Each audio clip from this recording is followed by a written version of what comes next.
Good morning, everyone. It's Lee Henson, president and founder of AgileDad, and it's time for today's edition of the Daily Stand-Up. Without any further ado, let's get started. Today, I wanted to discuss an article that was recently published on scrum.org. It's an article that's titled Minimal Viable Product Considered Harmful. And I thought it was rather interesting. So the author here was Chuck Sushek. And he goes on to say, if you use Agile, you've heard of creating an MVP, minimal viable product. MVP has been thrown around so much and so long that the term and its original power is lost in what it was trying to do. Okay, I get it. So I guess the question that we're asking here is, does the MVP add value and is it important? And I think that if you're trying to make something for any end user, then you need to figure out how to justify that it's worth making without making every single bell and whistle. So there has to be a way to come into an interpretation of how do we build just enough to make sure that it's technologically feasible and sound, that it's going to work on our current systems, that it makes sense to the end consumer, and most importantly, that it matches our strategic direction, the direction we're trying to push our products and services. You know, it's never easy to know that you've nailed the right product increment. If it was, there'd be a lot fewer products out there. So many companies are turning to the model of, let's create 1,000 MVPs and try to discover the next iPhone. And I think that is where MVP has been abused. The term has even become a total point of contention within businesses, realizing or trying to identify what does minimum constitute. And minimum to developers means something completely different to minimum to product owners or analysts or even leadership. So is there confusion? I would say sure, there's definitely confusion. But does that mean you have to throw away the baby with the bathwater?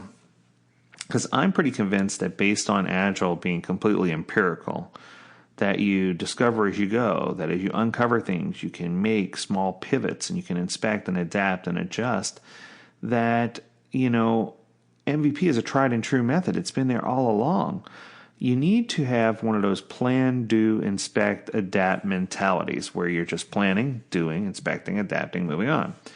And I think that if we took more time to start with a hypothesis, trying to determine what we're trying to do before we build an increment of product, and inspect the experiment's results to make sure that they're following along with our original hypothesis, or adapt or adjust or pivot or do whatever we need to do, then we can yield a valuable increment that will allow us to build the best product.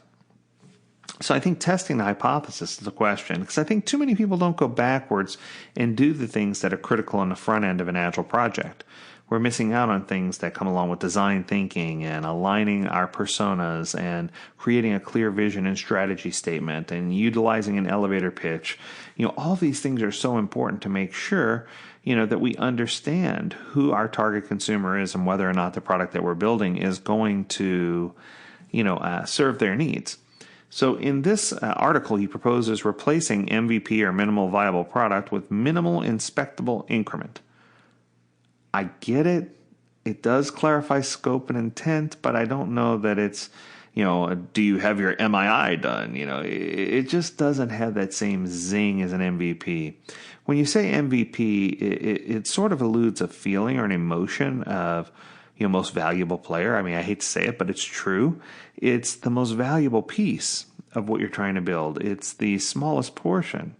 And I think that if you take things and break it down and you understand and come to terms with the degree of emphasis or the degree of input that's going into the MVP, it will make more sense to you. And it'll make more sense to the organization as well. And, I do appreciate the fact that you say replacing product with increment infers that product development will continue to move on, because that's definitely true. Products usually don't cease to exist unless it's a one-time product that you one and done.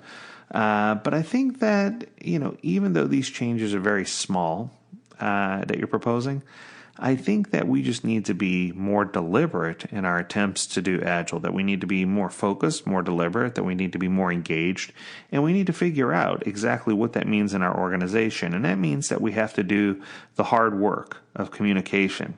It means we actually have to talk to each other and make sure we're all on the same page. It means that we have to press forward and go with ideas and run with things so that we can make sure that we're doing what's best for ourselves and for our communities, and make sure that, what we're building is in line with what we're trying to do strategically, that it does make sense from a technology perspective, and that the consumer in the end is going to be happy.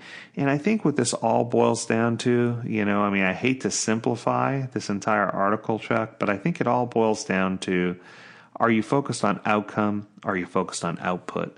And I think that so many organizations are focused on output in an effort to save money and to try to whittle things down to whatever, they can build that's going to make the most sense or the most money, that they're not focused on outcome. And when you stop focusing on outcome, that's when you start building things just for the sake of building them, and that's when you start to manipulate the definition of what your MVP is.